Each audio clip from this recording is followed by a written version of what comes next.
Et donc je vais essayer de vous détailler en 2 ou 3 diapos, quelque part, ce que sont les étapes incontournables d'un projet de mobilité dans sa mise en œuvre, et que du coup, nous, agents régionaux, bien sûr, nous accompagnons autant que possible.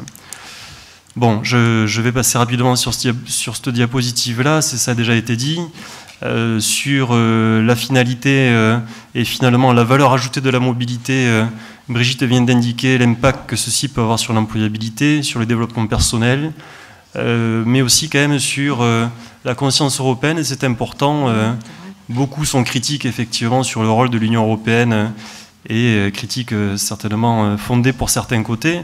Malgré tout, la mobilité sert aussi quand même à indiquer aux jeunes à quoi sert l'Union européenne, et en particulier par exemple à cofinancer des séjours de mobilité. Donc ça permet d'avoir quand même aussi une vision concrète finalement de ce que sont les politiques de l'Union européenne. Je passe là-dessus. Alors, Midi-Pyrénées, je vais essayer de faire court. Nous avons en fait 2 axes stratégiques pour mener nos politiques de mobilité. Et du coup, je ne vais pas vraiment détailler finalement les différents dispositifs. Premier axe, toutes nos politiques de mobilité sont calées, sont finalement assises sur un financement européen. L'objectif, c'est d'inscrire notre politique régionale dans les fondements et dans les orientations de la politique de l'Union européenne en matière de mobilité. Nous avons 3 publics qui sont concernés par ces politiques-là. Les publics apprentis, on en a déjà largement parlé, et c'est quand même le cœur effectivement ça sera le cœur de nos échanges aujourd'hui. Des actions donc collectives, ce sont des classes qui partent en général sur le territoire transfrontalier. Et dans ce cas, on s'inscrit dans le cadre du projet Pyrémob, mais aussi sur l'ensemble des destinations européennes, et là, via le concours de financement Leonardo. Nous avons des dispositifs qui concernent les demandeurs d'emploi, les stagiaires de la formation professionnelle, comme ce qui peut se faire en Aquitaine et en Languedoc-Roussillon. Là, nous mobilisons un autre outil financier, qui est le Fonds social européen, qui est, on va dire, un peu moins sympathique à manipuler. Et puis nous avons enfin des interventions en matière de mobilité pour les étudiants du secteur sanitaire et social, ça a été dit aussi. Et là, différents types de financements aussi, du FEDER sur le transfrontalier ou un programme Erasmus. Bref, ça c'est une diapositive qui est un peu rude avant de passer au déjeuner, mais je voulais juste faire un focus sur 2 dispositifs qui sont les 2 dispositifs concernant notre projet Pyrémob. En Midi-Pyrénées, les échanges en matière de mobilité sur le projet Pyrémob, c'est le dispositif 2, des actions collectives pour des publics apprentis, sur des séjours de 2 à 5 semaines, avec bien sûr une logique de réciprocité. Et c'est par ailleurs le dispositif numéro 6, là aussi, de la mobilité collective pour des jeunes en formation sanitaire et sociale, des jeunes de niveau donc 3 et 4, au sens du cadre européen des certifications, avec là aussi, si possible, une logique de réciprocité. Je vous l'ai indiqué, le premier axe de notre intervention, c'est vraiment un adossement de nos politiques régionales sur des financements européens. Le deuxième axe de notre intervention vise finalement à essayer de marier des centres de formation entre eux, ou tout au moins à faciliter ce type de mariage-là. Pourquoi ? Parce qu'il est clair qu'à partir du moment où l'assise entre 2 centres de formation, un centre de formation espagnol, un centre de formation français est bonne, tout le monde en aura les avantages.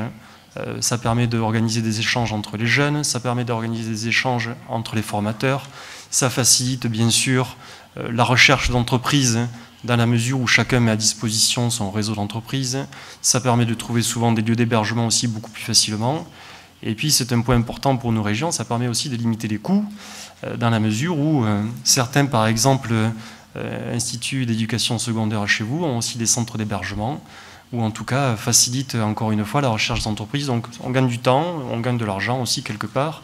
À l'arrivée, c'est aussi ce type de mariage-là qui permet d'inscrire les actions dans la pérennité, dans la durée. 2 zones de coopération prioritaires. On va parler surtout essentiellement de Pyrémob aujourd'hui. Bon, je vous en parle aussi puisqu'on en assure la présidence, l'Eurorégion Pyrénées-Méditerranée. Bref, je ne vais pas forcément plus loin, mais pour la région Midi-Pyrénées, la zone de coopération prioritaire, c'est celle de Pyrémob aujourd'hui. Bon, je vais peut-être passer rapidement là-dessus. Juste vous dire un mot en 3 diapos, et puis je vais m'en arrêter là. Ce que sont finalement, puisqu'on n'est pas encore trop allé sur des contenus, et ça sera la logique de nos échanges cet après-midi, 3 temps dans une action de mobilité. J'ai rien inventé en disant ça. Avant, pendant, après. Avant, et c'est là que pour les centres de formation qui sont déjà impliqués depuis longtemps sur des actions de mobilité, c'est là que l'effort est important. Une action de mobilité, c'est assez chronophage, il faut y consacrer beaucoup de temps. Les centres de formation le savent mieux que moi. Et donc les étapes effectivement certainement respectées concernent la sensibilisation bien sûr des jeunes, leur sélection, le choix du partenaire à l'étranger. Et donc nous attendons beaucoup, nous institutions du projet Piremob, sur les échanges que nous pouvons avoir entre régions avec les généralités, les provinces espagnoles, puisque à partir du moment où notre niveau de communication est bon, et il est bon, je vous en assure, cela permet effectivement de proposer finalement aux centres de formation différents types d'opportunités, différents types de solutions.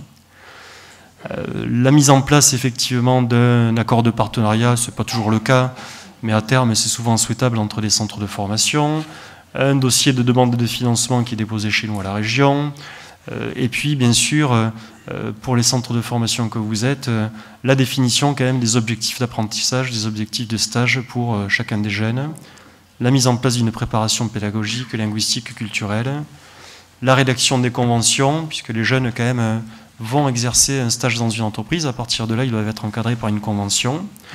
Et donc en Midi-Pyrénées par exemple, notre stature est la suivante. Nous, conseil régional, nous essayons de faciliter autant que possible tout ce qui peut concerner la gestion financière sur les programmes, la gestion administrative.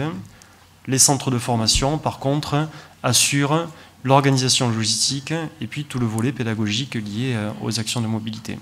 Ça, c'est avant. Bon, pendant, c'est souvent effectivement, quoique un petit peu plus tranquille, même si le suivi, en tout cas, des jeunes au sein des entreprises est quand même important. C'est la signature voilà, des attestations de présence, et puis ça paraît là aussi un petit peu trop administratif, mais on demande systématiquement au centre de formation, on vous le dit très clairement, c'est le cas sur Piremob, de conserver l'ensemble des factures, des justificatifs comptables, puisque on en aura besoin, nous, pour vous payer, et puis on en aura besoin aussi, nous, pour nous faire rembourser la participation du FEDER par la Commission européenne.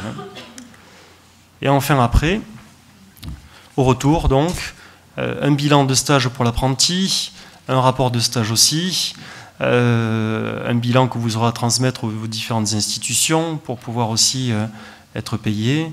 Et puis, un point aussi qui est important et qui concerne la valorisation, la diffusion des résultats des actions menées, puisque c'est aussi au retour qu'il est possible d'inviter par exemple les maîtres d'apprentissage à témoigner effectivement sur leur perception de leurs jeunes en entreprise au retour d'une action de mobilité.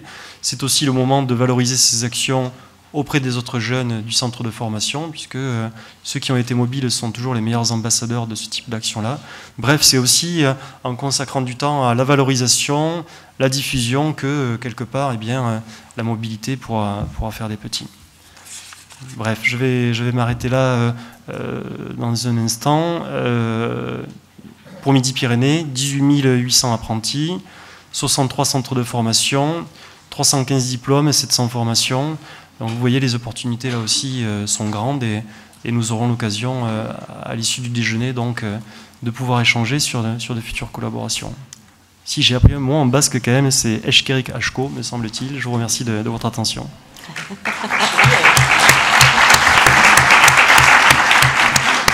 T'es passé la nuit, mais